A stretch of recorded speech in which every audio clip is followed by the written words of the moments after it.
Hello mga kakikoy ko. Dito na tayo magsaing kasi naghihirap na si Kikoy. Oh no! Actually wala palang power. Dahil sa stove ng kagabi. Diba? So dito tayo pagawa tayo ng paraan para makapagsaing. Kung watching dito tayo sa garahe. Diba? Sa garahe dito.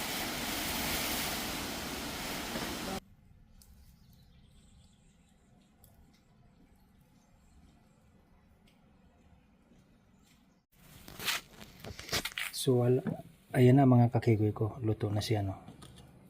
O, diba? Sarap niya, no? Oh my God. Sus. Oh my God! Wow! Basta pag may paraan, pag may gusto, may paraan. Pag ayaw, may dahilan. So, ang bilis maluto. Ano lang, wala pang 30 minutes. So hininaan ko na siya, yan.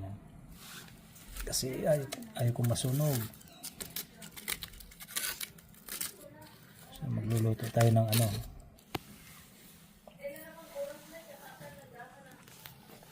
Keep on watching. Wala yung yan. Gamit ni Kikoy. Oh my God! Wow!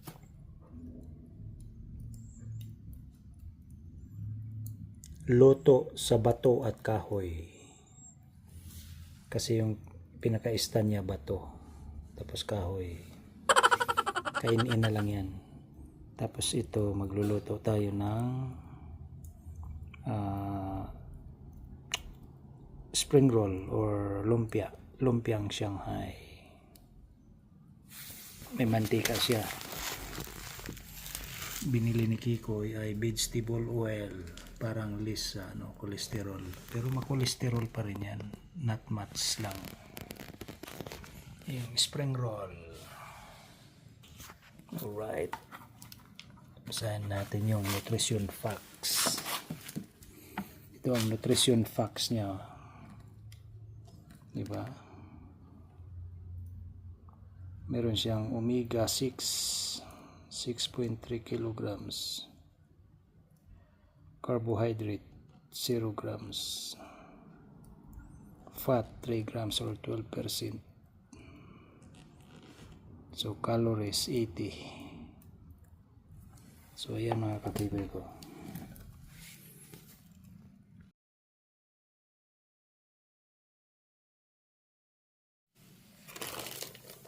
So dito naman tayo sa mga kakibay ko.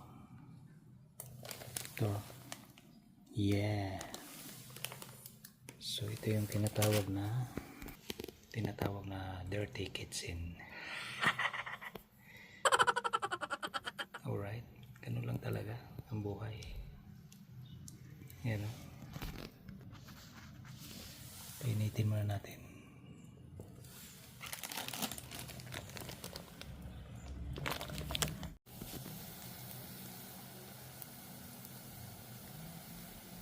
So ayan na mga kakikoy ko, sinalan na natin tong spring roll or lumpiang Shanghai.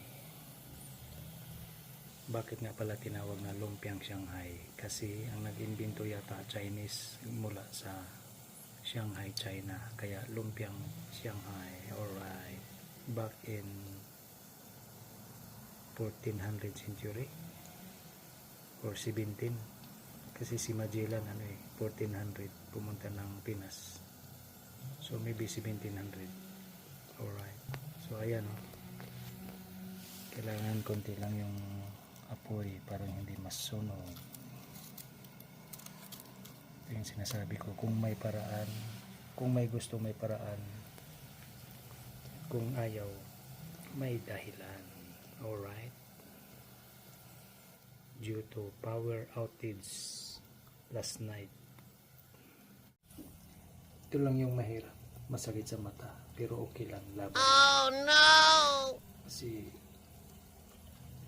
pag hindi magugutom tayo. Ayan na.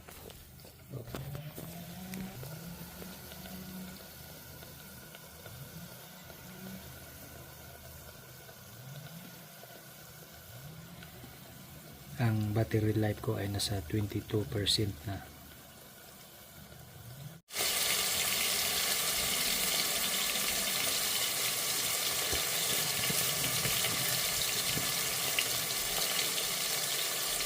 Bukas. Inis na kasi sila.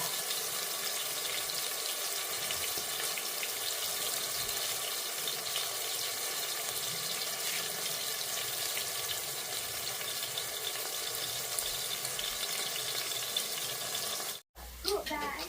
Ha? Jason's fruit bag. Koy! Ano daw? Hello mga kakikoy ko. After kong natapos ang pagluluto ko, umiga ako sa aking duyan. Stolen siya to ng aking anak. Binidyuhan pala ako. So, salamat.